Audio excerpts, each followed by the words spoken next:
Oke. Jadi agenda malam ini adalah company profile, kemudian nanti ada pemaparan dari Pak Harsono dan juga Pak Jajang, dan juga sedikit diskusi ya Pak. Kemudian terakhir nanti kami persilahkan untuk para peserta untuk bertanya kepada narasumber kami, yaitu Pak Harsono, Pak Imam, dan juga Pak Jajang. Oke, ini mungkin saya persilahkan untuk Pak Imam untuk memberikan overview-nya Pak mengenai strategi ANJ. Saya persilahkan. Ya. Makasih Bu Nita, makasih Pak Kevin, Mas Alif, makasih Pak Paulus. Kita ketemu lagi ya para investor millennials di Radio Cuans dan juga Cuans di acara hari ini. Featuring kami berterima kasih pada Radio Cuan kembali memfeature ANJ, dan kali ini kita akan fokus membawakan mengenai inovasi yang sudah dilakukan di ANJ di bidang agronomi dan juga untuk transformasi digital. Mungkin tidak semua yang hadir hari ini sudah pernah mengikuti paparan bersama Radio Cuan sebelumnya. Jadi perkenankan saya untuk memberikan sekilas mengenai ANJ. ANJ di sini kami dengan ticker ANJT adalah perusahaan yang berbasis di Indonesia. Kami core produksi di bidang produksi dan penjualan minyak kelapa sawit, minyak kernel kelapa sawit, dan juga palm kernel. Selain itu, kami juga memiliki segmen lain di bidang agribisnis, yaitu tepung sagu dari Natural Sagu Forest atau hutan sagu alami di Papua, dan juga frozen vegetable business atau segmen sayuran beku yang berlokasi di Jember, yaitu edamame dan okra. Kalau dilihat di sebelah kiri di portfolio kami, di bidang kelapa sawit, kami memiliki 50.000 hektar area yang sudah tertanam. Kemudian kami memiliki pabrik kelapa sawit dengan total kapasitas 315 ton per jam. Sedangkan di segmen sagu kapasitas kami 1.250 ton per bulan untuk production capacity. Sedangkan di segmen sayuran beku kapasitas pabrik sayuran beku kami yang ada di Jember itu memiliki kapasitas 3 ton per jam. Di bisnis komplementari kami yang lain, yaitu energi terbarukan, kami juga memiliki pembangkit listrik tenaga biogas yang berlokasi di Belitung dengan kapasitas 1,8 megawatt. Kalau di sisi tengah, rekan-rekan lihat di organisasi kami, ANJ memiliki 9.000 karyawan, 12 anak perusahaan, kemudian 8 site operasional, dan kami memiliki sekitar 155.000 land bank yang tadi saya sampaikan sudah 50.000 tertanam di area kelapa sawit. Nah, kami juga merupakan members dari Roundtable of Sustainable Palm Oil atau RSPO, kemudian juga yang di Indonesia, Forum Kelapa Sawit Berkelanjutan di Indonesia, dan kami tergabung dan support untuk UN Global Compact, Pongo Alliance, dan juga Gabungan Pengusaha Kelapa Sawit Indonesia. Kami apa yang kami lakukan untuk produktivitas, kemudian fokus kami di bidang environment, social and governance atau ESG, merupakan langkah-langkah kami untuk mewujudkan visi ANJ untuk menjadi perusahaan berbasis pangan berkelas dunia untuk meningkatkan kehidupan manusia dan alam. Mungkin bisa next. Kita akan lihat area perkebunan dari area operasi dari ANJ. Area operasi kami terbentang dari Sabang sampai Merauke. Kalau di sebelah kiri kita lihat di Sumatera Utara, kita memiliki 2 perkebunan kelapa sawit dan juga pabrik kelapa sawit yang sudah bersertifikasi RSPO.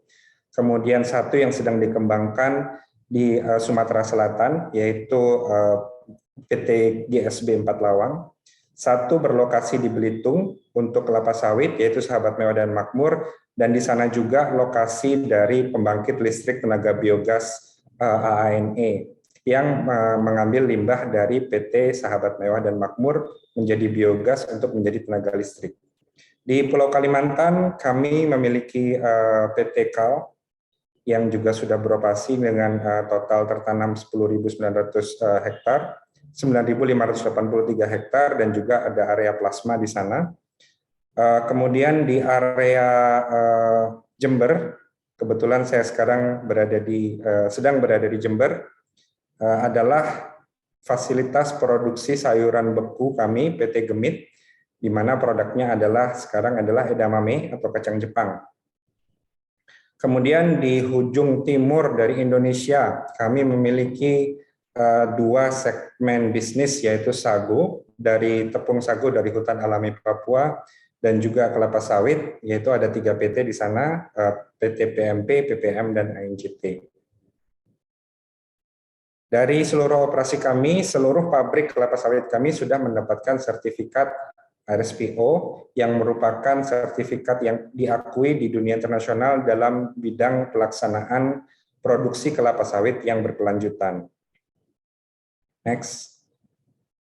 Nah, langsung menuju apa strategi jangka panjang kita. 5 tahun ke depan, kami berfokus pada 5 poin. Yang pertama adalah bagaimana kita mencapai age profile yang seimbang. Jadi kalau kelapa sawit itu ada yang baru ditanam, ada yang sudah mature, ada yang sudah sangat menghasilkan, kemudian ada yang sudah tua. Nah, strategi utama kita adalah pertama-tama bagaimana kita mencapai age profile yang seimbang untuk akselerasi growth di masa depan, tapi juga tetap mempertahankan profitabilitas dari grup dan juga arus dari cash atau cash flow dari grup. Kemudian yang kedua, bagaimana kami embark untuk operational excellence dan meningkatkan produktivitas melalui inovasi agronomi, teknologi, dan juga transformasi digital. Nah, poin 2 ini akan kita bahas lebih banyak di forum kita kali ini.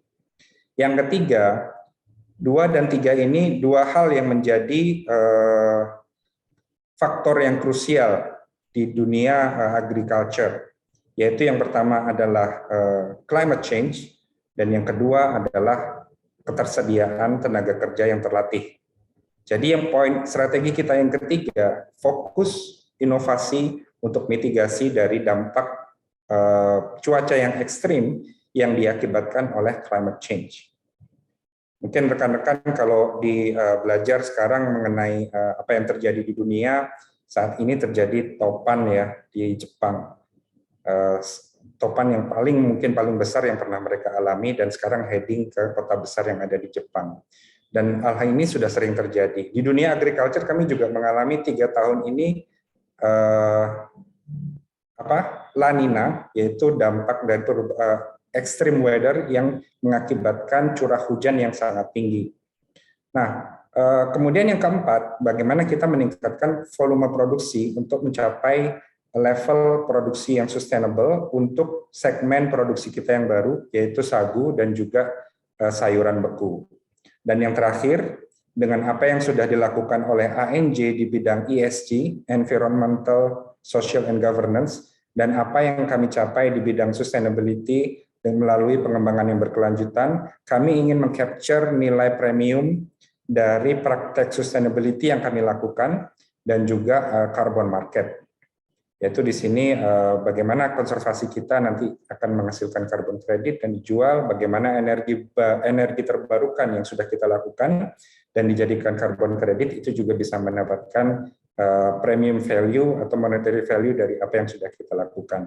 Jadi ini adalah 5 strategi pertumbuhan dari ANJ, sedangkan nanti dalam penjelasan berikutnya kita akan fokus ke 2 hal. Yang pertama adalah bagaimana transformasi digital, di sini termasuk data collection, data gathering, otomasi, dan lain-lain.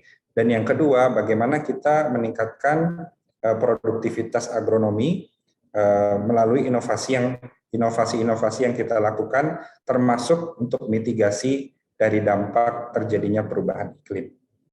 Kita masuk ke segmen berikutnya. Oke, digital terima kasih transformation. Pak Imam Ya. untuk penjelasannya. Untuk selanjutnya mungkin saya persilahkan kepada Pak Harsono untuk membahas mengenai transformasi digital. Oke, terima kasih Bu Nita. Selamat malam Bapak Ibu sekalian. Mungkin saya mulai saja menjelaskan apa saja yang ANJ sudah lakukan terkait digital transformation selama kurun waktu kurang lebih 6 tahun terakhir ini. Jadi INJ sendiri sudah mulai masuk atau embark ke digital transformation itu sejak kurang lebih di tahun 2016. Dan selama kurun waktu 6 tahun ini kita sudah cukup banyak melakukan transformasi digital, baik di sisi ICT, Information Communication Technology, maupun di GIS, Geographical Information System. Nah, yang pertama adalah kita sudah membangun sistem plantation management system, yang mana di dalamnya itu adalah untuk capture data-data terkait proses panen, sampai proses pengiriman tandan buah segar atau TBS ke pabrik. Selain itu kita juga mulai melakukan development terkait dashboard-dashboard yang ada di GIS, yang mana di sini nantinya akan dipergunakan oleh tim operation untuk menganalisa data dan proses pengambilan keputusan. Di sisi lain, untuk support semua hal tersebut, kita juga sudah melakukan beberapa implementasi terkait integrated support system. Yang pertama yang kita lakukan adalah terkait implementasi ERP, Enterprise Resource Planning System kita, yaitu adalah sumber dari semua data-data dari semua bisnis proses kita. Kita sudah menggunakan SAP S/4HANA, dan ini adalah tipe atau version terbaru dari SAP, di mana kita juga di dalam SAP kita juga sudah mengimplementasikan SAP Fiori. Ini untuk proses approval menggunakan gadget. Selain SAP, kita juga mendevelop beberapa internal application untuk support transformation digital. Salah satunya adalah kita sudah implementasi e-Capex untuk proses persetujuan Capex secara online. Terus kita juga ada HRIS system, itu sistem informasi untuk HR. Dan kita juga sudah develop intranet, yaitu wadah web yang bisa kita pergunakan untuk melakukan komunikasi ke pihak internal perusahaan kepada seluruh karyawan kita. Selain itu di bawah kalau kita lihat ada beberapa hal yang sudah kita lakukan juga terkait GIS. Yang pertama adalah kita sudah melakukan automatic palm tree counting menggunakan AI dan machine learning. Kita juga sudah implementasi automatic palm oil identification untuk smallholder, untuk pembelian buah luar kita.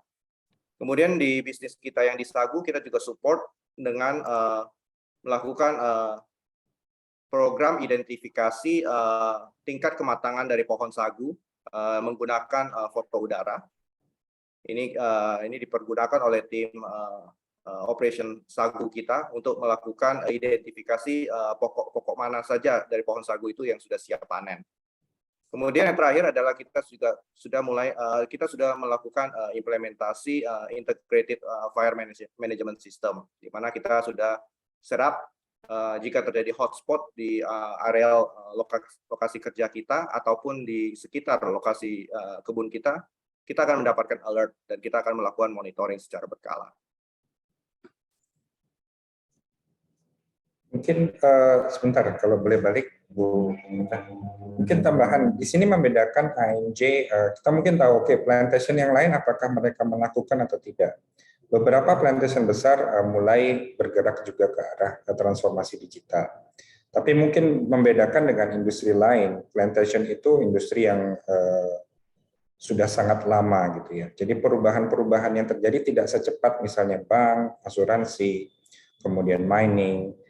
Perubahannya akan lebih banyak ke sisi agronomi. Tapi kita melihat bahwa di plantation untuk menuju industri 4.0 atau plantation 4.0 ini adalah sebuah kebutuhan dan akan menjadi daya saing utama dari sebuah usaha perkebunan untuk bisa bersaing. Yang pertama karena labor juga akan semakin sulit.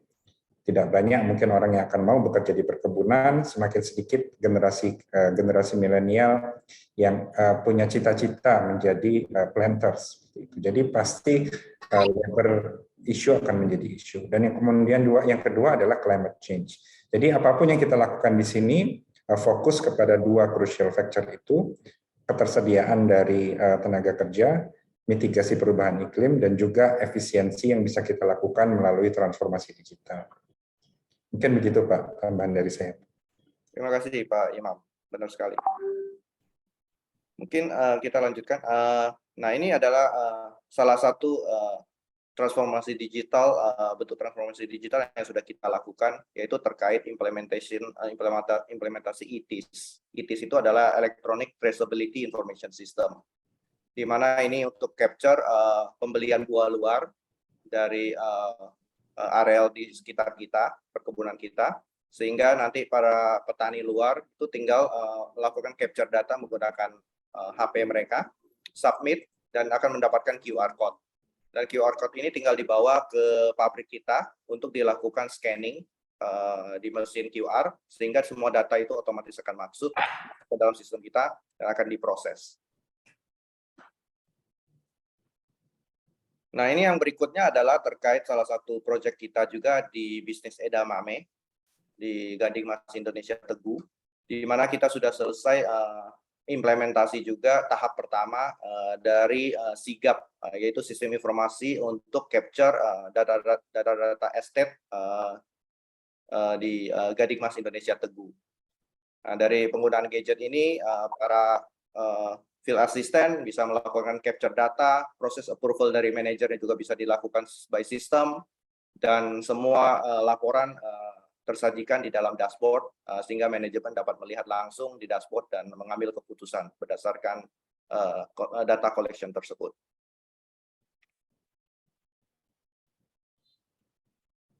Demikian penjelasan terkait digital transformation. Mungkin bisa dilanjutkan, Bu Dita. Oke, terima kasih Pak Harsono. Mungkin nanti kalau Bapak Ibu ada pertanyaan terkait dengan teknologi digital yang sudah dilakukan ANJ ataupun juga Agronomic Innovation, silakan untuk diketik dalam kolom chat. Selanjutnya, saya persilakan kepada Pak Jajang untuk memberikan pemaparan mengenai Agronomic Innovations. Ya, baik, terima kasih Bu Rita. Ya, apa yang disampaikan oleh Pak Imam di awal tadi terkait dengan salah satunya bagaimana concern dari ANJ untuk mitigasi perubahan iklim. Ini sangat terkait sekali dengan bagaimana respon dari tanaman terhadap perubahan iklim yang tentunya harus kita adaptasi. Nah, salah satunya kita juga berpedoman pada prinsip dari RSPO, terutama di prinsip kriteria 7. Itu salah satunya adalah bagaimana kita bisa mempertahankan dan meningkatkan kesuburan tanah, karena tanah juga merupakan salah satu faktor penting bagaimana tanaman itu bisa tumbuh dan berkembang dengan baik. Terutama di lokasi-lokasi kita, tanah yang cukup marginal, nah ini sudah kita mampu meningkatkan tingkat kesuburan tanah, yaitu melalui salah satunya adalah yang juga berpedoman dari RSPO, yaitu bagaimana kita merecycle dari limbah pabrik kelapa sawit, baik limbah padat maupun cair, itu diubah menjadi composting. Nah, ini ketika kita aplikasikan, salah satunya itu mampu meningkatkan tingkat kesuburan tanah, sehingga tumbuh dan berkembang tanaman kelapa sawit khususnya yang kita tanam itu dapat berkembang dengan baik dan dapat berproduksi sesuai dengan potensi yang kita harapkan. Di samping itu, kita juga menghadapi istilah tadi ada La Nina dan El Nino. Selain kepada produktivitas dari sisi tanaman yang tumbuh berkembang di tanah, kita juga cukup concern terhadap salah satu faktor di dalam peningkatan produktivitas kelapa sawit ini adalah bagaimana tanaman yang sudah tumbuh berkembang, kemudian bunga yang potensinya juga cukup tinggi, itu dapat tumbuh menjadi fruit set atau buah-buah yang nanti bisa diproduksi dalam 4-5 bulan ke depan semenjak bunga itu muncul. Nah, itu salah satunya dipengaruhi oleh faktor penyerbukan. Nah, salah satu yang sangat membantu itu adalah serangga penyerbuk.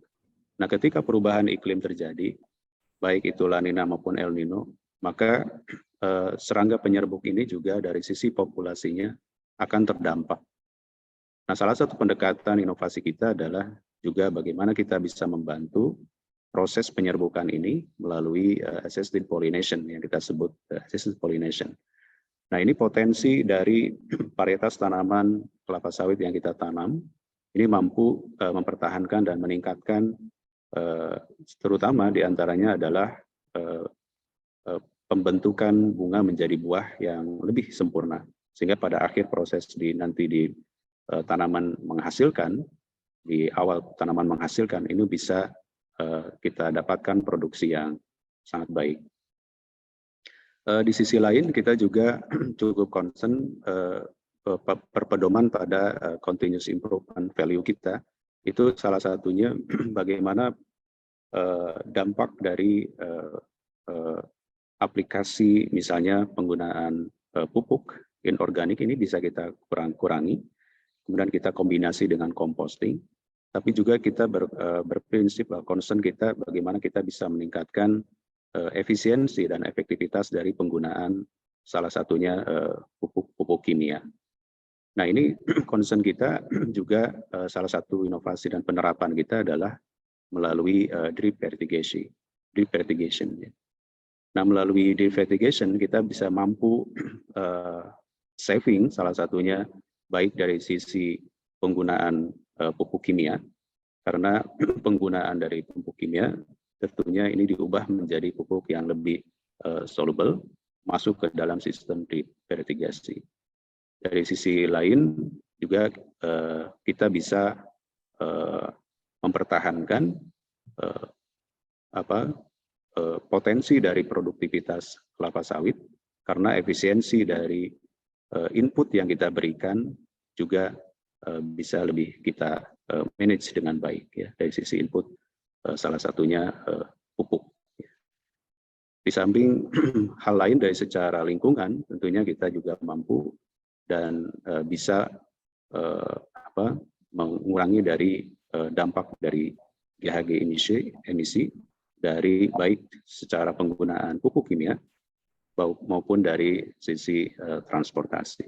Ini yang sangat penting dan concern yang sudah dijalankan oleh ANJ dari sisi inovasi agronomi. Selanjutnya, Ibu. Mungkin nah, ini sebagainya balik sebentar, ya. Saya tambahkan sedikit ya Pak Jajang. Baik, kita akan lihat ya, ataupun di sini fokus inovasi dari agronomi kita juga adalah bagaimana kami mitigasi dari dampak perubahan iklim. Karena kan kalau baca, saya yakin rekan-rekan analis pasti ngelihat nih produksi di Amerika seperti apa, produksi soybean di South America seperti apa, dampaknya ke harga CPO seperti apa. Di dunia agriculture, perubahan iklim nyata berpengaruh terhadap penurunan produktivitas. Dan dampaknya ini tadi disampaikan oleh Pak Jajang, pertama dari tingginya udara yang semakin tinggi, higher average temperature. Tuh kalau 5 tahun terakhir itu Indonesia sendiri naik 5% dari sejak tahun 1980 yang mengakibatkan temperatur semakin tinggi, kemudian kelembaban tanah juga berkurang, mengganggu behavior dari pollinators atau serangga penyerbuk, dan kemudian juga terjadi banjir atau malah kemarau yang panjang. Jadi inovasi yang tadi disampaikan Pak Jajang, fokus pada bagaimana kita meningkatkan produktivitas dan juga mitigasi dampak dari perubahan iklim. Nanti Pak Jajang akan menjelaskan lebih lanjut apa yang sudah kita lakukan. Silakan Pak Jajang. Ya, baik, terima kasih Pak Imam. Nah, ini sebagai gambaran bagaimana penerapan drip irrigation walaupun masih dalam beberapa plot skala trial dan industrial trial ya. Bagaimana kita bisa di sini concern untuk penggunaan pupuk kimia itu sangat berkurang karena kita mampu dengan teknik ini artinya bisa mampu meningkatkan efisiensi input dari penggunaan pupuk kimia dengan tetap bahwa kita menjaga dari sisi produktivitas kelapa sawit itu sendiri dan juga mengurangi dampak dari penggunaan pupuk kimia terhadap tingkat kesuburan tanah.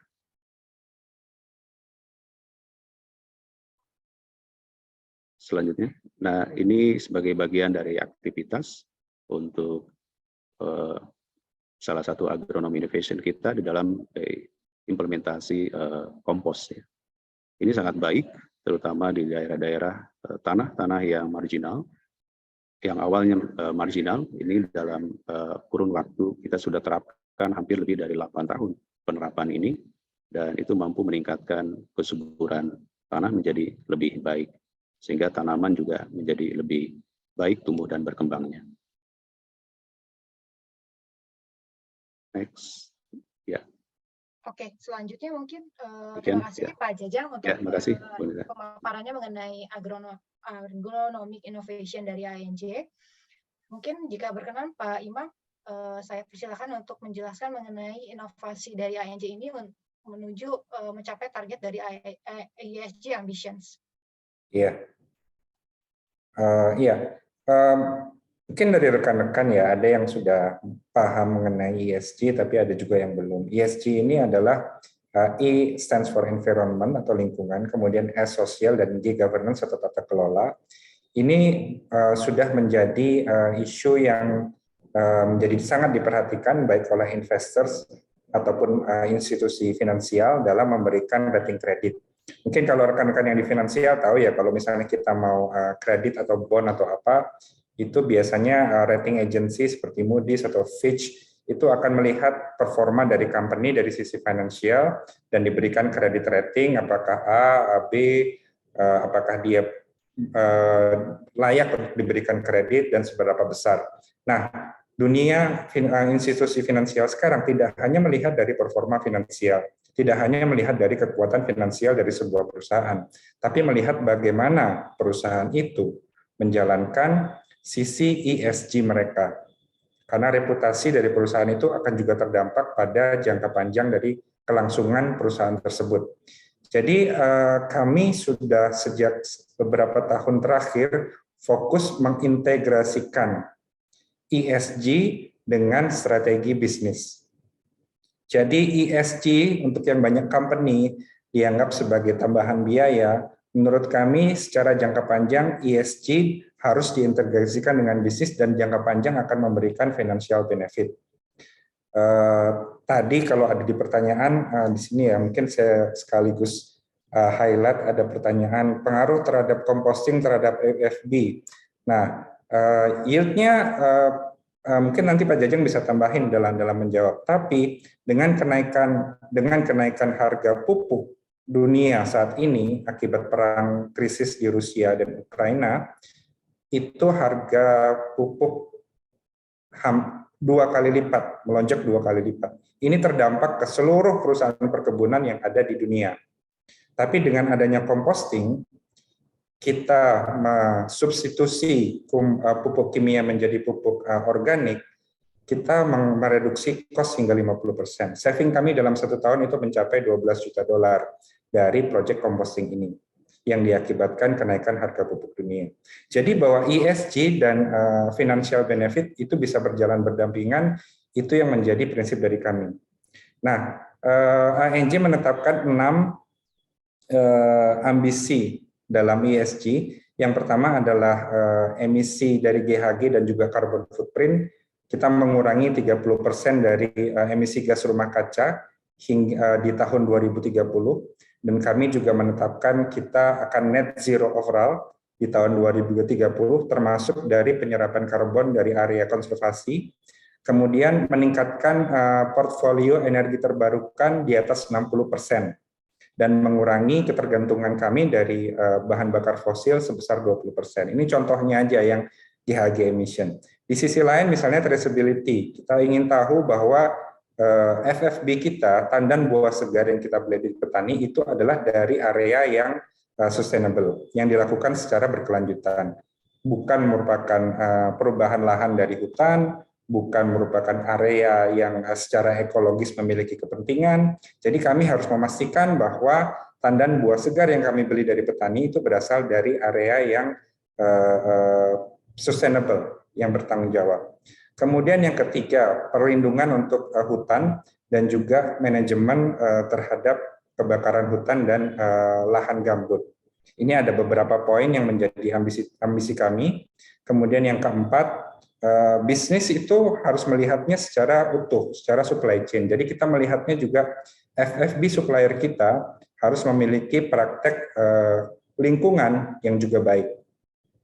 Jadi target dari ANJ adalah seluruh plasma dari yang menyuplai tandan buah segar ANJ memiliki sertifikat RSPO dan ISPO paling lambat di tahun 2025. Kemudian 90% dari smallholder atau petani sawit itu kita sudah melakukan advokasi terhadap praktek kelapa sawit yang berkelanjutan. Dan yang terakhir 100% dari supplier harus comply, harus patuh pada sustainable palm oil yang ada di ANJ Sustainability Policy atau kebijakan keberlanjutan ANJ di tahun 2030. Kemudian dua yang terakhir yang tidak kalah penting, yang dimana ini juga sering menjadi isu di dunia perkebunan kelapa sawit. Mungkin kalau rekan-rekan baca, perusahaan besar diblokir dari pasar kelapa sawit karena melakukan child labor misalnya, mempekerjakan anak-anak. Jadi dua hal adalah kami memperbaiki kondisi pekerjaan yang ada di karyawan dan pekerja dari ANJ, dan yang kedua adalah bagaimana kami mitigasi, kami tidak ada forced labor, kemudian mencegah human trafficking dan juga pekerja di bawah umur. Jadi ini 6 ambisi ESG dari ANJ yang sudah diintegrasikan dari strategi pertumbuhan dari ANJ. Next.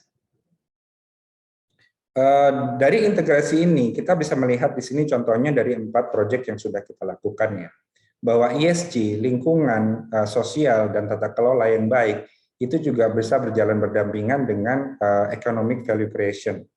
Contohnya adalah composting. Dari sisi environment yang kita olah adalah limbah dari kelapa sawit dijadikan pupuk organik, mengurangi emisi gas rumah kaca dari penggunaan pupuk kimia dan juga transport yang dibutuhkan untuk menggunakan itu, kemudian juga secara sosial meningkatkan produktivitas. Ini dari sisi ESG. Dari sisi economic value creation, crop yield-nya naik. Dan yang kedua, fertilizer atau biaya pembelian pupuk, terutama di harga kondisi pupuk dunia saat ini, juga berkurang secara signifikan. Fertigasi, drip fertigation. Dari sisi ESG adalah mengurangi emisi gas rumah kaca. Dari sisi ekonomi, kita mitigasi terhadap terjadinya kemarau panjang. Dan yang kedua juga efisiensi terhadap pupuk kimia dan juga tenaga kerja. Yang ketiga, biogas. Dari sisi ESG, mengurangi emisi gas rumah kaca. Kemudian limbah itu diubah menjadi energi. Dari sisi economic creation, kami mendapatkan pendapatan dari penjualan listrik ke PLN, dari tenaga biogas, dan juga mengurangi biaya dari bahan bakar diesel. Jadi integrasi kami dari ESG menjadi bisnis strategi berpijak pada bahwa value creation dari lingkungan, sosial, dan governance itu akan berjalan berdampingan dengan value creation dari ekonomi. Next. Ya, mungkin itu ya secara singkat paparan dari kami ya. Ini sudah mungkin kembalikan ke Bu Nita, kita bisa lihat pertanyaan-pertanyaan atau sesi lain dari Radio Cuan, silakan. Oke, terima kasih Pak Imam untuk pemaparannya. Mungkin kita sekarang lebih ke tanya jawab ya Bapak. Mungkin Pak Paulus atau Pak Kevin ada pertanyaan sebelum kita masuk ke kolom chat, Pak? Boleh Bu, kita sesi tanya jawab dulu aja ya Bu ya. Ya, dari kolom chat atau dari Bapak dulu nih? Mau dari saya dulu boleh, dari chat juga boleh Bu.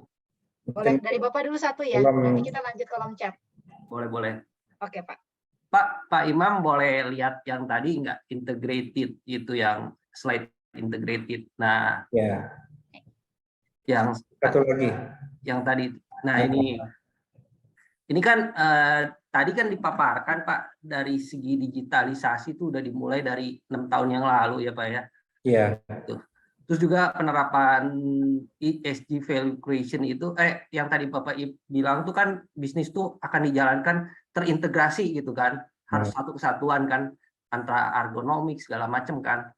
Nah, ini kan saya lihat bagus sekali ya Pak ya, dari segi composting itu kan ada fertilizer and labor cost-nya turun kan. Iya. Gitu. Fertigation juga sama, terus biogas juga penggunaan energinya semakin turun gitu ya Pak ya. Iya. Nah, pertanyaan saya tuh gini Pak, dari 6 tahun itu menjalankan digitalisasi itu ada nggak sih Pak data keuangannya yang mencerminkan bahwa penghematan labor cost di dalam ANJT gitu.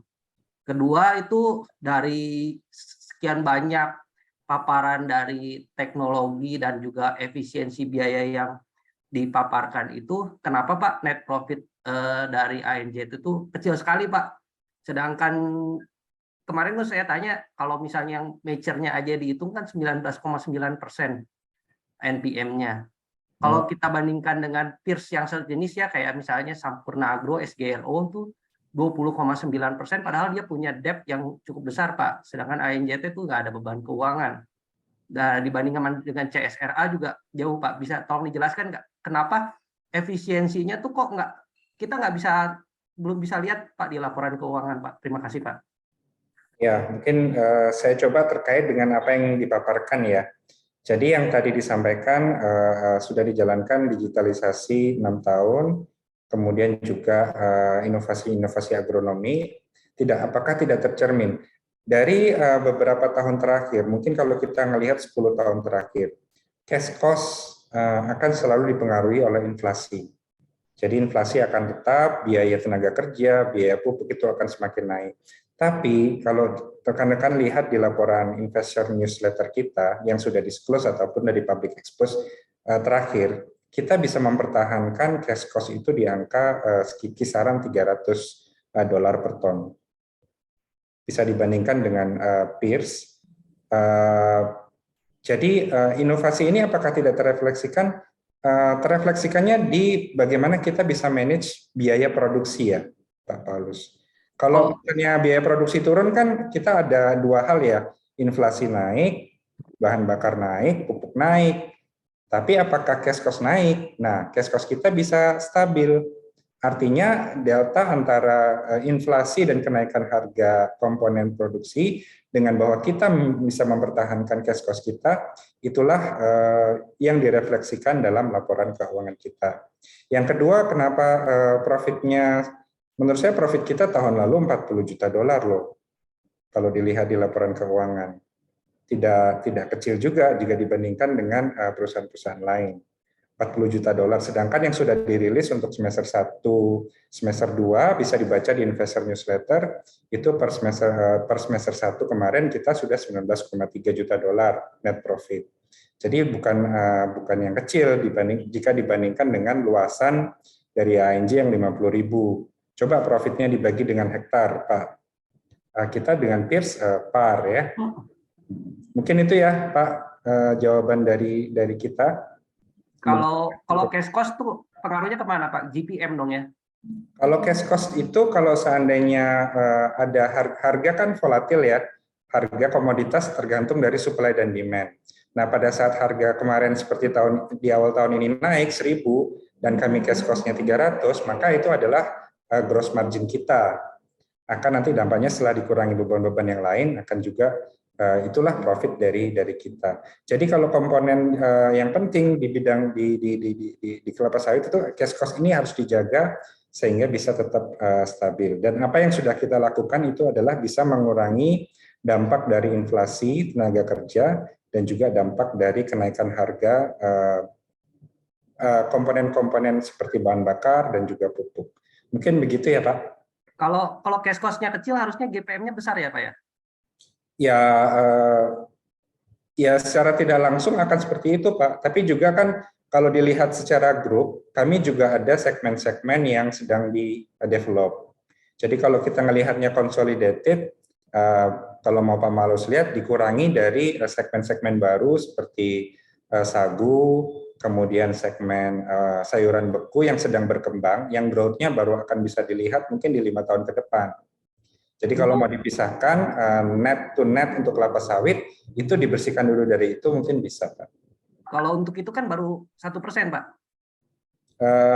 Pendapatan iya, tapi kalau untuk cost kan karena ini newly develop, kan pasti ada. Itu bisa dilihat di laporan keuangan ya Pak Paulus. Efeknya berapa persen Pak kalau yang di luar itu, di luar sawit Pak, ke Uh, laporan keuangan? ini di luar konteks ya, saya tidak siap kalau harus dijawab langsung. Tapi bisa dilihat mungkin nanti bisa ditanyakan ke Investor Relation jika ada inquiries untuk pernyataan yang lebih detail ya Pak. Oke, nanti tolong dicatat ya Bu Nita ya. Ya. Ya, Pak. Ya, terima kasih Pak Paulus, Pak Imam. Ya. Mungkin juga jawaban Bapak sudah mengcover beberapa pertanyaan juga sehubungan dengan cash cost dan juga digitalisasi dan juga mengenai kompos. Nah, mungkin di sini bisa dibantu oleh Pak Harsono. Ada yang bertanya, namanya Pak Margo. Apa kunci sukses ANJ dalam menjalankan digital transformation, Pak? Oke, terima kasih Bu Nita. Kunci dari digital transformation itu adalah, kalau menurut kami adalah change management-nya. Di mana dari proses digital transformation itu pasti akan impact ke sekelompok orang atau sekelompok individu ya. Karena proses digital transformation itu kan mencakup ada proses otomatisasi, ada proses mekanisasi dan lain-lain. Sehingga faktor yang paling penting adalah kita melakukan proses change management itu dengan baik dan transparan. Jadi sebelum kita melakukan implementasi setiap digital transformation yang akan kita lakukan, kita selalu akan melakukan sosialisasi dan pemaparan penjelasan dengan detail kepada semua pihak yang akan terlibat terkait proses dari digital transformation tersebut. Sehingga pada saat kita implementasi, proses penerapannya akan jauh lebih mudah. Begitu, Bu Nita. Baik, Pak. Terima kasih. Juga mungkin dari segi penggunaan kertas juga kita berkurang ya, Pak. Jadi kita cost juga lumayan banyak berkurang. Pastinya. Mungkin sedikit saya tambahkan pertanyaan Pak Paulus tadi di awal ke Pak Imam. Betul sekali yang dijelaskan Pak Imam. Saya juga menambahkan sedikit, digital transformation di ANJ, kita tahu dari segi cost itu biaya itu ada dua macam, ada intangible ataupun tangible. Nah, digital transformation itu cukup banyak berkutat di intangible cost, di mana yang akan kita tekankan adalah proses untuk meningkatkan akurasi dan efisiensi penginputan data. Dan kita juga menghilangkan proses input yang berulang, di mana proses tersebut nanti efisiensi waktu tersebut juga akan sangat penting untuk mengurangi nanti ketergantungan kita kepada tenaga manusia. Dan tadi yang dijelaskan Bu Nita, yang pasti kita akan mengurangi cukup banyak cost terkait penggunaan kertas. Itu sih. Baik, Pak. Terima kasih, Pak Harsono. Untuk pertanyaan selanjutnya ini lebih banyak kepada Pak Jajang. Jadi pertanyaannya seperti ini, Pak Jajang. Mengenai drip fertigation, disinggung menggunakan pipa untuk menyalurkan air dan pupuk. Boleh dijelaskan secara lanjut, Pak, untuk drip fertigation sendiri seperti apa? Apakah itu juga digunakan di lini bisnis sayuran ataupun sagu? Kemudian juga mungkin fungsinya apa? Dari Pak Raja Manurung. Ya, baik, Bu Nita, terima kasih. Jadi cukup banyak ya yang tertarik dengan drip fertigation. Sebenarnya secara imajinasi ini kan hampir mirip dengan sistem yang sudah banyak sebenarnya dikembangkan di industri seperti hidroponik ya. Cuman bagaimana ini bisa diimplementasi di dalam skala yang lebih luas. Secara prinsip Bapak yang bertanya itu kurang lebih seperti itu gambarannya. Sebenarnya ada dua hal yang menjadi concern kita, bahwa tanaman ini kan membutuhkan air yang cukup dan juga nutrisi yang cukup. Nah, dari sisi air, kita menjaga bagaimana kondisi tanah itu bisa selalu dalam kondisi yang lembab, sehingga prosesnya itu tidak dilakukan secara running, secara terus-menerus ya, sehingga kita cek nanti dari sisi kelembabannya, itu dari sisi irigasi, istilahnya penyediaan air. Nah, dari sisi konsep fertigasinya, kita menyalurkan nutrisi itu melalui sistem pipasi ya. Jadi ada pipa yang spesial untuk drip fertigasi. Nah, secara umum sebenarnya ini sudah cukup populer di misalnya di industri greenhouse seperti contohnya hidroponik greenhouse juga banyak menggunakan sistem drip vertigasi. Nah, saat ini kita baru memulai untuk inovasi ini khususnya di tanaman kelapa sawit. Ini salah satu juga bagian tadi concern kita, salah satunya penerapan ini untuk mitigasi iklim ya, perubahan iklim. Sehingga tanaman nanti bisa tumbuh dan berkembang karena tersuplai secara kontinu baik dari sisi air dan juga input nutrisi yang lebih efisien ya, dan efektif itu salah satunya. Mungkin itu secara umum Pak Ibu Nita. Saya boleh nanya ini tentang drip fertigation ini. Kalau drip fertigation ini tuh gimana sih penerapannya tuh pakai pipa atau bikin kanal air atau gimana ya Pak ya? Ya, kalau dari gambar ini Pak Paulus mungkin bisa dilihat itu kan ada sumber air dan nanti disalurkan melalui pipa yang besar, kemudian disalurkan lagi melalui pipa-pipa yang kecil ya. Jadi kalau dianggap kalau dibayangin itu kayak saluran air untuk ke perumahan-perumahan PDAM gitu ya. Kalau ini saluran air disampaikan ke pohon-pohon gitu. Mirip Tapi kayak melalui drip. lapangan Tapi bola di sini gitu ya, Pak ya? betul. Jadi lebih ke efisiensi air ya. Jadi bukan air yang disiram, tapi yang di drip ya, diteteskan sehingga kelembaban tanah sekitar akar dan sekitar akar perakaran kelapa sawit untuk konsumsi kebutuhan air untuk kelapa sawit itu tercukupi. Itu Pak. Jadi dijalurinnya ke tiap pohon Pak atau gimana? Tiap Pak? pohon, iya. Nanti ada pipa-pipa kecil ke tiap pohon, ya. Secara drip, iya betul. Kan saya juga pelajarin beberapa CPO lain ya Pak ya, kayak Sinarmas, juga yang grupnya Triputra gitu Pak, pakai drone Pak. Kenapa lebih memilih dengan drip fertigation dibandingkan drone Pak?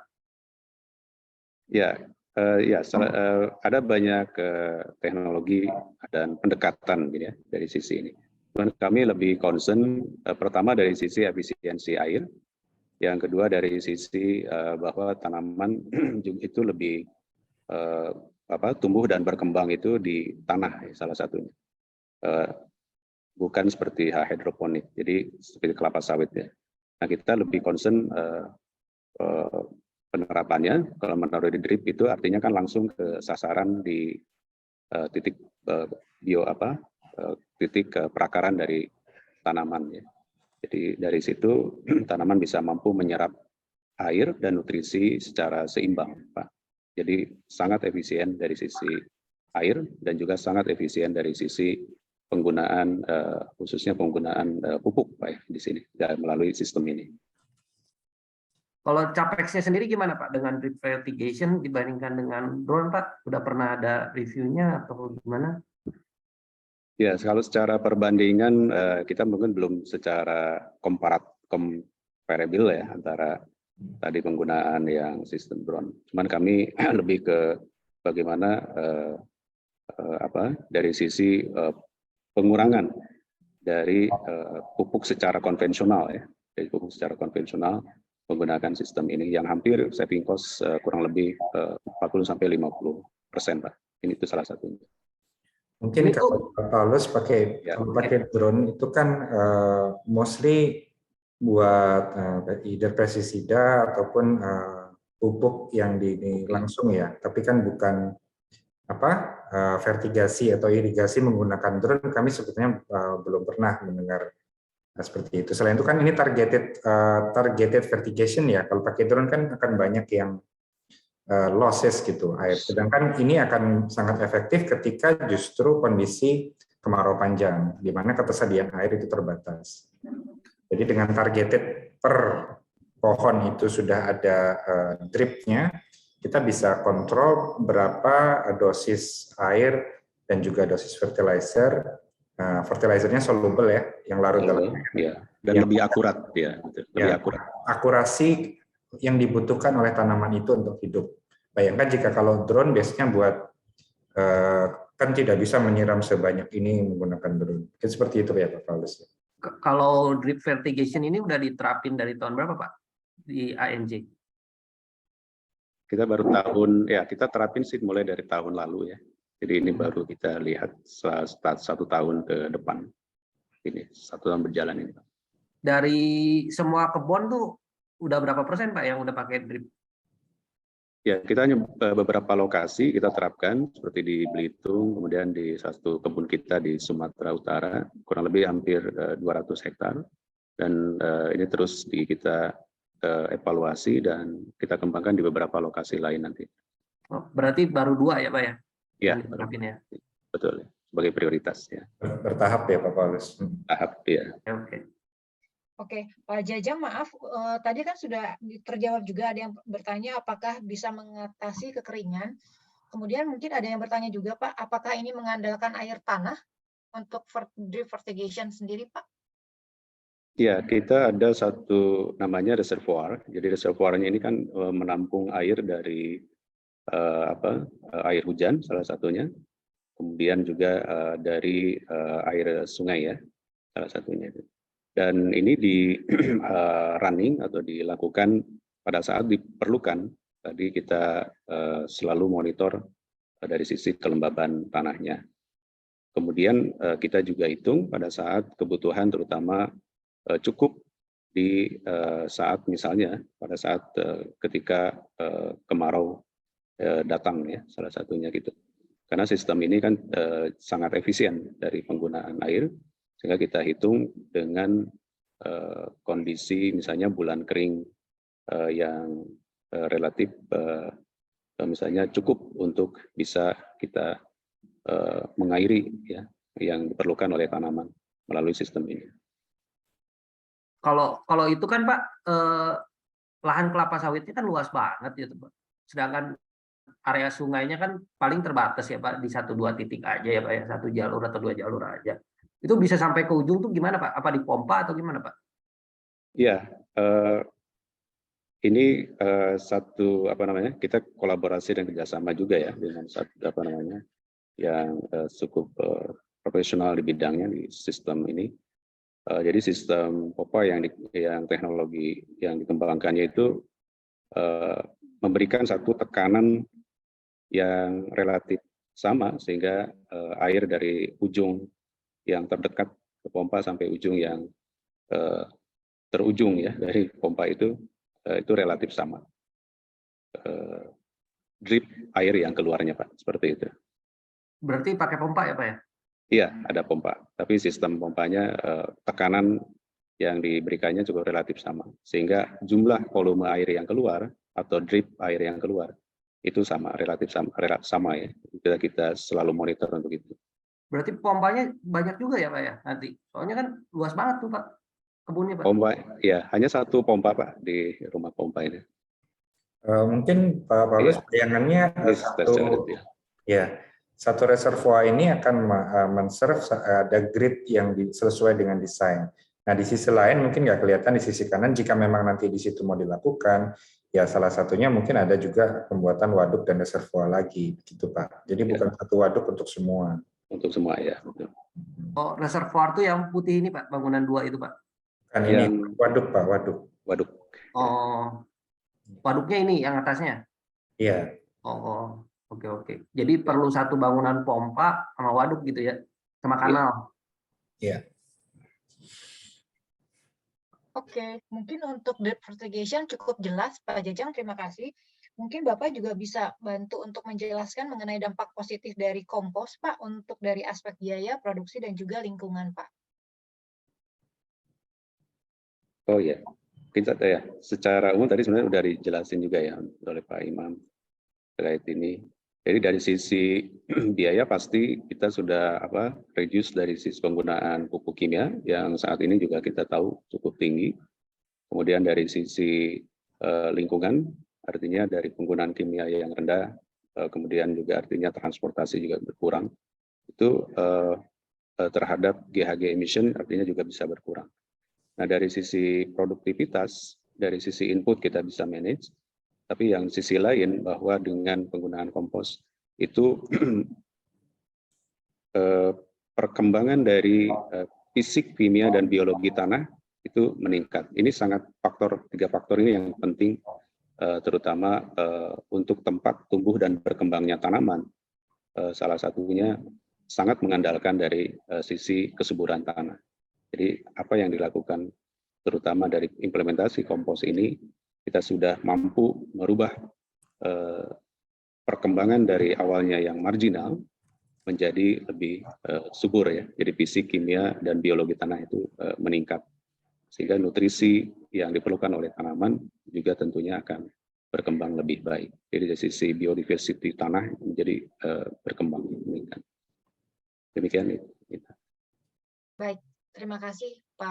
Boleh follow up Jajang. question nih tentang pupuk. Ya, silakan Pak Paulus. Kalau pupuknya itu berarti 50% composting ya Pak ya? Berarti 50%-nya lagi masih pakai NPK?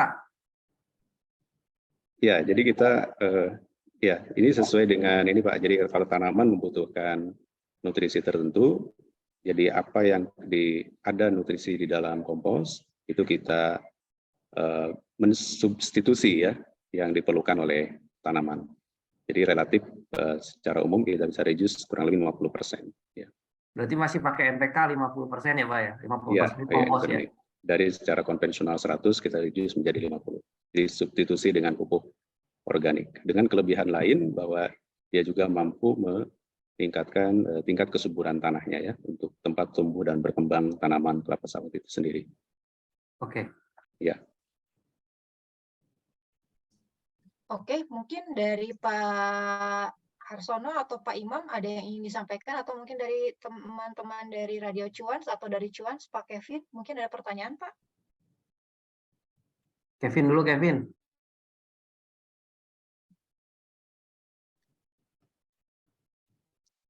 Oh, ini ada Pak Geraldus. Geraldus.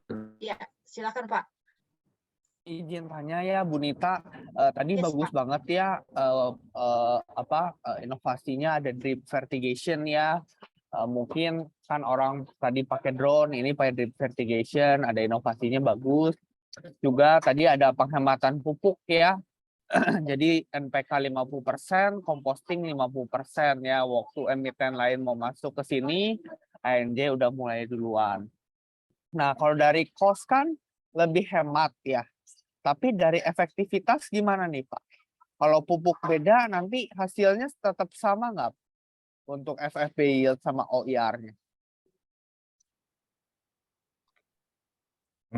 Mungkin dari biaya dulu ya. Kalau dari biaya, ya kita baca komoditas yang terkait dengan oil, yaitu pupuk, terdampak dari perang Rusia-Ukraina. Dan harga pupuk itu melejit 2 kali lipat mungkin, dan beberapa pupuk malah lebih ya. Akibatnya biaya pupuk yang merupakan mungkin 20 dari 30% biaya dari produksi di perkebunan itu sangat terdampak dari krisis Rusia dan Ukraina. Dengan berkurangnya 50% penggunaan kimia di 2 dari lokasi perkebunan kita, itu kita sudah reduce up to $12 juta setahun, Pak. Itu secara yang tadi Bapak tanya, dampaknya terhadap efisiensi. Itulah efisiensinya. Nah, kemudian dampaknya terhadap nutrien, saya persilakan Pak Jajang untuk menjawab. Silakan Pak Jajang. Ya, baik. Terima kasih Pak Geraldus ya. Jadi kalau kita bicara tadi nutrisi, kemudian yang terpenting juga bicara nutrisi dan juga tumbuh dan berkembang kelapa sawit ini untuk produktivitas yang berkelanjutan. Jadi kalau kita menggunakan pupuk kimia saja, yang apalagi secara berlebihan, yang tidak seimbang, itu sangat berpengaruh terhadap kualitas tanah. Jadi kualitas tanah menjadi menurun. Ini tidak berkelanjutan untuk tanaman kelapa sawit khususnya. Nah, dengan penggunaan kompos organik, dari sisi nutrisi itu substitusi. Jadi nutrisi yang terkandung di dalam organik kompos itu juga sangat tinggi dari sisi organiknya. Dari sisi nutrisi tadi pupuk kimia juga sangat baik, tapi kita bisa kurangkan sehingga kebutuhan nutrisi tanaman itu seimbang. Tapi yang terpenting adalah dengan penambahan kompos, kualitas tanah itu menjadi meningkat Sehingga kita yakin kita tanam dalam kondisi yang berkelanjutan, bahwa karena tanahnya menjadi lebih baik ya, menjadi lebih subur.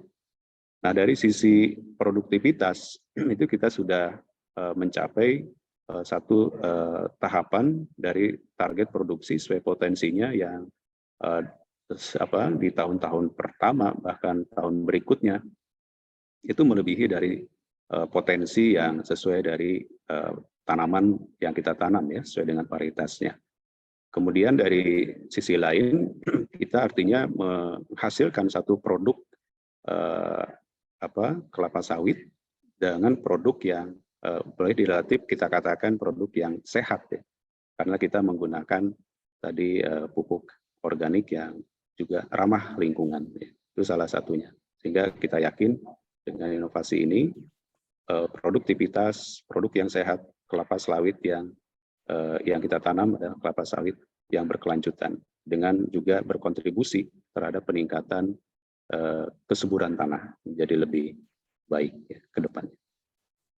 Oke, satu lagi ya Pak Jajang ya, Iya. berarti tapi nggak ada impact ya buat productivity ya Ya, kalau pakai bahkan lebih kompos. baik. Ya, lebih Bahkan baik. lebih baik untuk productivity. Nah Pak, tadi saya udah lihat ya dari sistem udah oke, drip fertigation, composting juga udah, makanya mungkin cash cost-nya bisa dijaga rendah ya, tetap di 300 di Q2 ini. Nah, tapi Pak, ada satu lagi nih Pak yang kadang-kadang jarang dibahas Pak, tapi saya lihat ini mungkin kuncinya, bibit Pak. Nah, kira-kira ANJ pakai bibit apa ya Pak sekarang? Oh, bibit ya. Ya. Ya, bibit itu salah satu bagian yang baik, tapi juga yang terpenting kita sangat concern terhadap seleksi ya, jadi kualitas seleksi. Satu dari sisi kualitas seleksi bibit, banyak bibit yang atau sumber-sumber bibit yang berkembang di Indonesia dan kita mengevaluasi yang baik. Jadi kita ada misalnya Bapak sudah tahu ada Lonsum misalnya ya, kemudian Sokpin, kemudian ada dari Dami ya, kemudian ada juga dari Sriwijaya ya. Dan itu sumber-sumber bibit yang kualitas baik. Tapi yang terpenting bahwa penerapan kami di agronomi praktis juga di dalam prosesnya itu terkait dengan kualitas dari seleksi bibit yang kita tanam ya, sehingga kalau mostly sekarang pakai bibit apa Pak? Ya, distribusinya kita banyak misalnya Sokpin, kemudian cukup beragam Pak ya, Sokpin, Sriwijaya, Lonsum, Dami ya, semua banyak.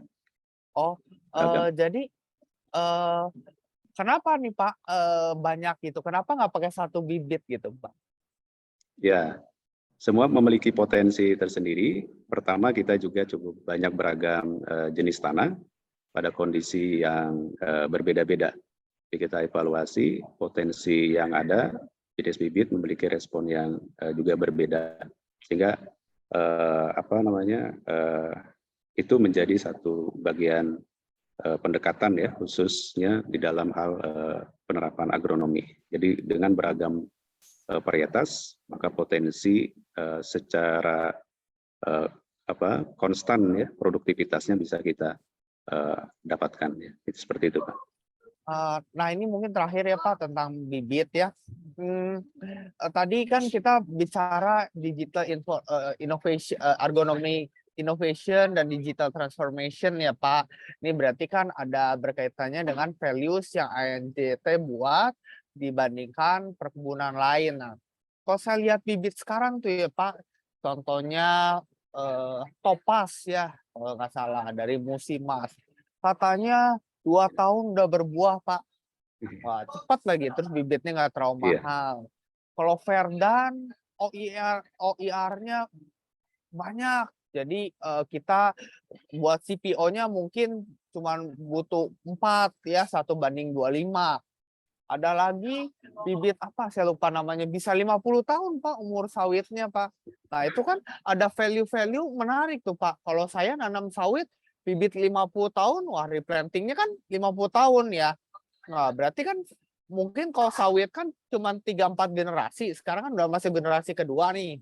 Wah, berarti generasi habisnya mungkin 2.300, 2000, iya benar 2.300 kan, 2.100 ya, tahun 2.100. Nah itu inovasi juga menarik tuh Pak.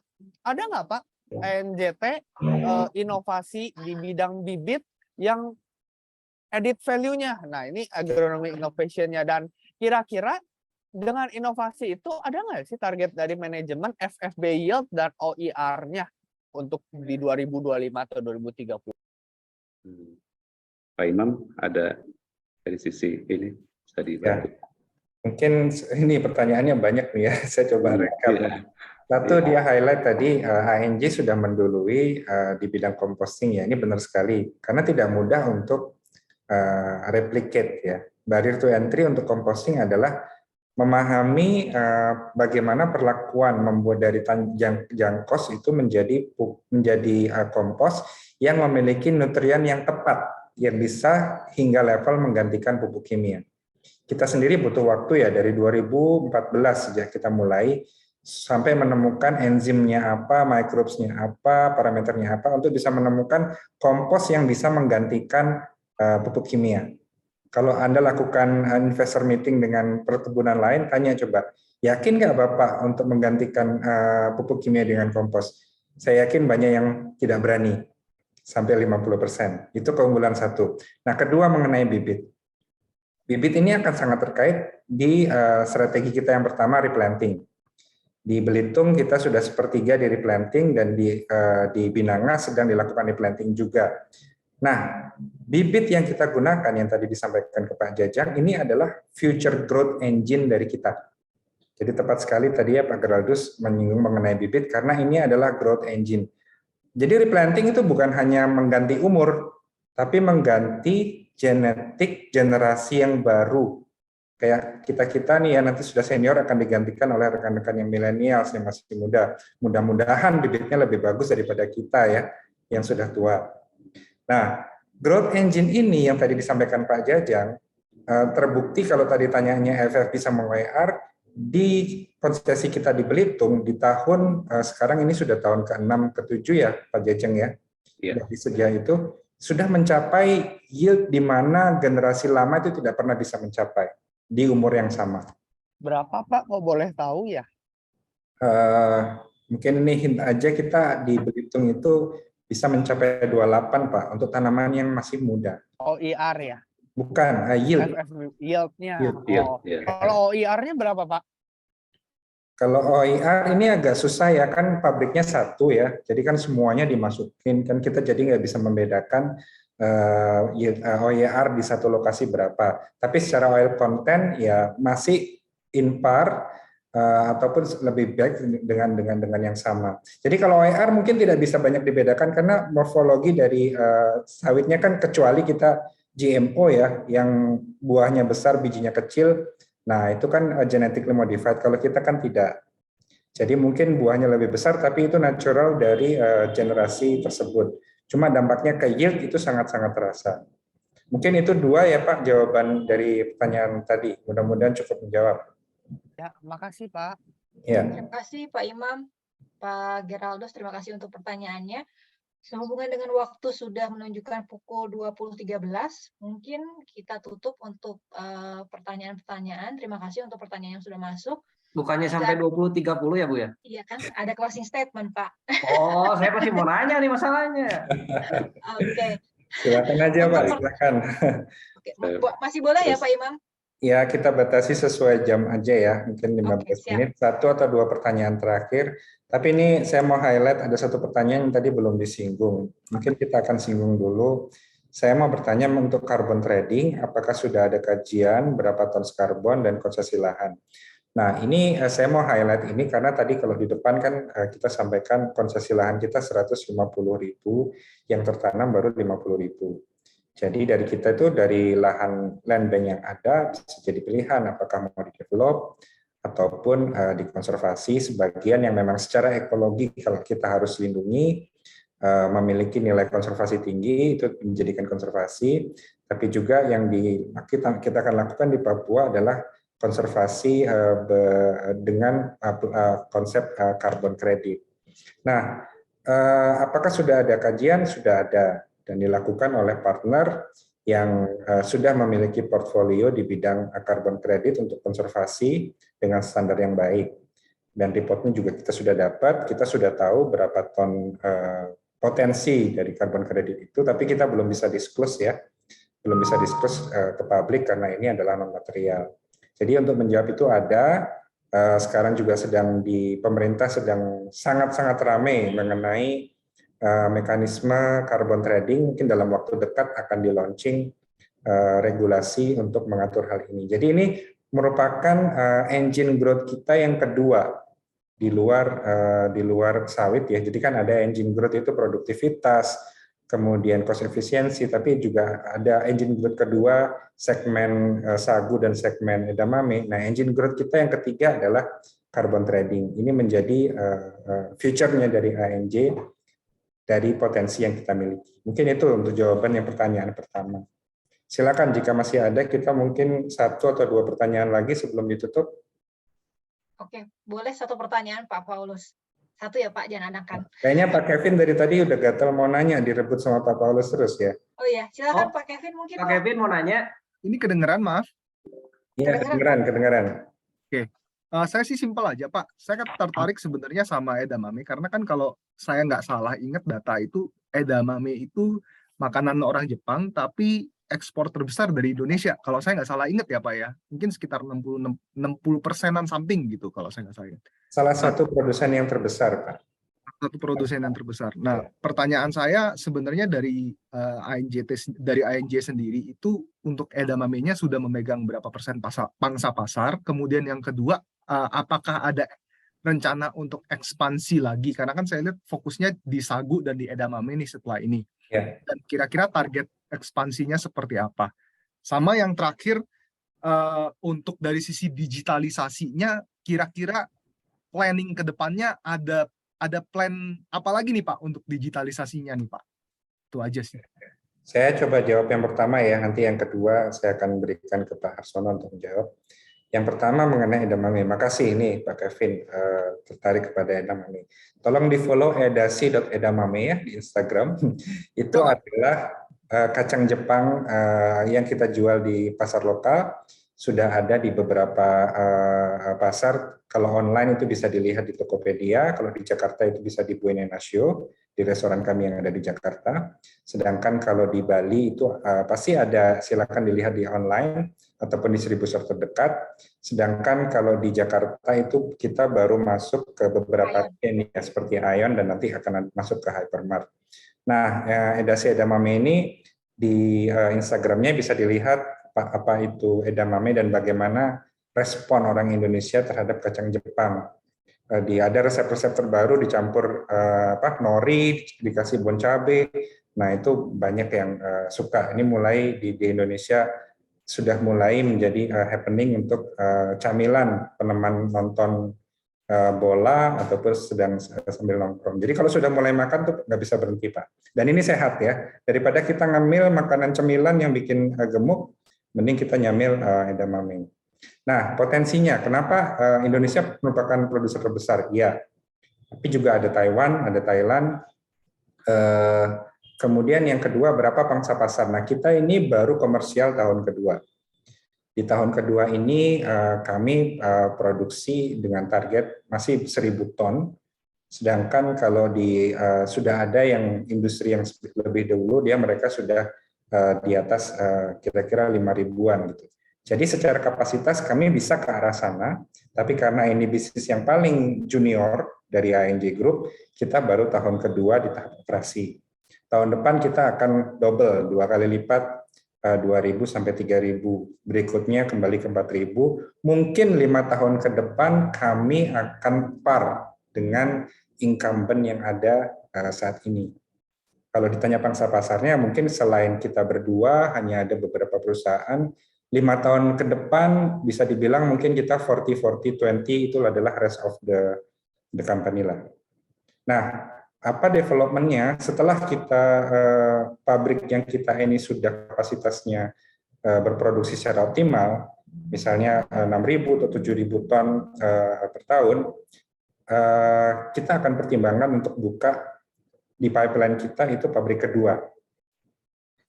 pabrik kedua yang akan integrasi dengan lokasi perkebunan kelapa sawit. Kita belum bisa nyebut lokasinya ya, tapi integrasi dalam artian kalau di lokasi yang dekatan dengan kelapa sawit, kita bisa sinergi akses, fasilitas, kemudian kompetensi dari asisten-asisten kelapa sawit yang bisa interchange dengan edamame, terus kemudian juga energi, bisa menggunakan biogas dari limbahnya. Kalau sekarang di Jember kita menggunakan tenaga listrik PLN, kalau kita bangun sebelahan dengan kelapa sawit, maka kita bisa menggunakan biogas untuk energinya. Jadi mungkin itu Pak Kevin ya, 5 tahun ke depan apa yang kita targetkan, dan 5 tahun berikutnya target kita adalah plan kedua. Dan kalau kita sudah bangun plan kedua, kalau kompetitor kita itu tidak bangun plan baru, we will be the biggest in Indonesia. Menarik itu Pak. Itu yang saya tunggu juga tuh. Silakan dicoba edasi Pak. Ya. Oke Pak. Ya. Masaknya. Untuk pertanyaan yang kedua, silakan Pak Arsono. Iya. Silakan, Pak Arsono. Oke. Terima kasih Pak Kevin atas pertanyaannya. Dari ANJ kita nggak akan stop berinovasi terkait digital transformation. Dan kita akan terus explore kira-kira digital transformation yang akan kita implementasikan di ANJ seperti apa. Nah, fokus kita adalah di salah satu hal yang kita fokus adalah terkait ketergantungan terhadap tenaga kerja, di mana labor saat ini mungkin di tahun-tahun mendatang itu akan mulai sulit untuk kita peroleh. Maka fokus dari digital transformation kita ke depannya adalah ke proses otomatisasi. Yaitu salah satunya ya ada penggunaan sensor, terus robotik, dan hal-hal lainnya. Jadi fokus kita ke depan adalah ke arah situ. Jadi salah satu contoh mungkin kita juga lagi mereview di Gading Mas Indonesia Teguh ini di pabrik frozen edamame kita akan melakukan penggunaan mesin sortasi secara otomatis, di mana saat ini kita sangat tergantung sama tenaga kerja untuk melakukan sortasi manual dari edamame tersebut. Jadi kita lagi explore, kita akan implementasi optical sortation, jadi sortationnya secara otomatis, sehingga penggunaan tenaga kerja akan jauh lebih berkurang. Jadi fokus kita ke depannya adalah terkait hal tersebut, Pak Kevin. Jadi otomatisasi, mekanisasi di sistem pemanenan itu juga kita akan explore. Jadi ke depannya kita akan less dependent dengan human resources. Itu sih, Pak Kevin. Saya highlight, begitu kita punya platform online, platform digital, kita sudah punya istilahnya neural network di antara perkebunan kita. Ketika kita mau inputkan otomasi itu platformnya sudah ada gitu ya. Jadi kalau kita sudah punya gadget yang terhubung kayak misalnya smart home, itu kan sudah ada platformnya. Bapak tinggal pasang lampu yang bisa dimatikan dengan bicara, AC yang turunkan suhunya, itu bisa. Tapi platformnya ini yang sedang dibangun oleh Pak Arsono. Jadi kalau sudah terintegrasi, nah fokus kita berikutnya yang tadi Pak Arsono bilang, optical sortation, kemudian bahkan yang mungkin jauh beyond di depan, Pak Arsono pernah presentasi panen menggunakan drone, menggunakan laser cutting. Itu beyond our thinking right now, tapi on the pipeline sudah dipikirkan oleh Pak Arsono. Dan ini akan menjadi masa depan mungkin Pak ya, bahwa masa depan itu akan datang di perkebunan lebih cepat dari yang kita pikirkan. Gitu Pak. Omnibus platform ya Pak ya, platform paling gedenya ya, omnibus platform gitu ya Pak ya. Iya, harus ada platformnya dulu, kita harus paham dulu, kita kuasai dulu. Ini kebun Pak, bukan kalau teknologi, perusahaan teknologi mereka sudah terbiasa, tapi di kebun dengan luasan begini perlu ada waktu untuk bisa transformasi seperti itu. Pak, satu, edasi edamame tadi pesennya di mana Pak? Sorry. Topet ada Pak, atau kalau misalnya Bapak di Jakarta di Buena Nacio. Oh, Buena Nacio ya. Atau mungkin dikasihkan alamatnya Radio Cuan ke Nita, kita bisa kirim nanti dari Buena Nacio. Boleh Pak. Oh, Pak Paulus ya. Thank you Pak. Thank you. Untuk edasi edamame ada di Ion Pak, untuk di Jakarta, tapi kalau misalnya untuk pembelian langsung bisa langsung di Bondonacio di sini, atau mungkin juga Bapak bisa lewat Gojek juga bisa, Pak. Iya. Lewat GoFood, gitu, kurang lebih. Oke, terima kasih Pak Kevin, Pak Harsono, Pak Imam untuk penjelasannya, menarik. Bahkan sampai ada yang mencari literatur deep vertigation. Jadi banyak yang tertarik sekali sama deep vertigation nih Pak Jajang. Mungkin karena waktunya juga terbatas, next time kita bahas lagi untuk mengenai deep vertigation. Jika ada pertanyaan lebih lanjut di luar dari sesi kali ini, silakan dikirimkan ke email saya atau juga Pak Gilang, atau juga bisa dikirimkan email ke Investor Relations yang tadi sudah saya sebutkan di kolom chat. Mungkin ada closing notes atau closing statement dari Pak Imam, Pak Harsono, dan Pak Jajang. Mungkin dari saya, makasih banyak untuk Radio Cuan, kemudian juga Event Cuans, teman-teman investor milenials. Ini mungkin bukan hanya bicara mengenai apa itu ANJ, tapi kita juga banyak bicara mengenai keberlanjutan, mengenai perubahan iklim, mengenai efisiensi dan produktivitas. Dan ini untuk kita, generasi-generasi milenials, generasi baru, inilah yang akan menjadi tantangan rekan-rekan di masa depan. Ketersediaan tenaga kerja, perubahan iklim, maka inovasi, transformasi digital itu akan menjadi kunci keberhasilan untuk industri untuk bertahan di masa depan. Jadi terima kasih banyak, mungkin kita jumpa di lain waktu. Terima kasih Bu Nita, itu dari saya. Terima kasih Pak Imam. Dari Pak Harsono dan Pak Jajang mungkin, silakan. Saya rasa Pak Imam sudah mewakili, sudah menjelaskan semuanya. Mungkin saya ucapkan terima kasih aja atas waktu dan kesempatannya buat Radio Cuans dan Event Cuans. Mudah-mudahan di lain waktu kita bisa bertemu kembali. Terima kasih. Terima kasih Pak Harsono. Terima kasih. Terakhir Pak, Semangat. atau cukup? Dari kita dari saya, yang penting dari saya, tanah sehat, tanaman sehat, produk yang oleh ANJ juga sehat untuk kita semua. Terima kasih. Mantap. Oke, Pak Paulus, Pak Kevin, dan Pak Geraldus, terima kasih banyak untuk kesempatannya. Terima kasih juga untuk Pak Imam, Pak Harsono, dan Pak Jajang untuk waktunya. Terima kasih juga untuk Bapak Ibu yang hadir malam ini. Sampai jumpa di lain kesempatan. Selamat malam. Terima kasih. Terima kasih. Selamat malam semuanya. Salam semua.